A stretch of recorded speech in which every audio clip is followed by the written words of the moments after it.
আসসালামু আলাইকুম ওয়া রাহমাতুল্লাহ। আলহামদুলিল্লাহ ওয়া কাফা ওয়া সালামুন আলা ইবাদিহিল্লাযিনা ইসতাফা, আম্মা বা'দ।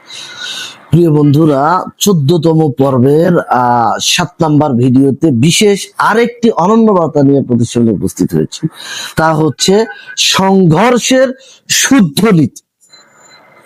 সংঘর্ষ এলেই ইসলাম নেমে যায় না, ইসলাম নীতিতে দাঁড়িয়ে থাকে। নবী করিম সাল্লাল্লাহু আলাইহি ওয়াসাল্লাম সংঘর্ষেও সীমা মানতেন,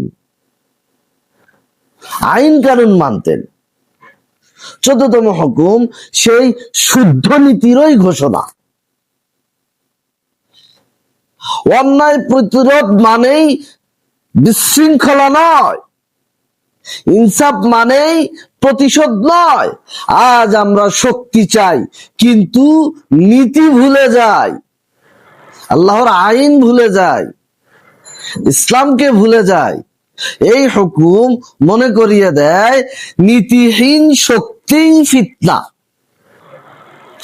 নীতি সহ শক্তি হচ্ছে আল্লাহর পথ, যেটা নবী করিম সাল্লাল্লাহু আলাইহি ওয়াসাল্লাম তার জীবদ্দশায় শুরু থেকে শেষ পর্যন্ত ইতি টেনেছেন। মহান আল্লাহ তাআলা আমাদেরকে উপযুক্ত বিষয়ের উপর পুঙ্খানুপুঙ্খভাবে আমল করার তৌফিক দান করুন। হে আল্লাহ, আপনি কবুল করুন, আমিন।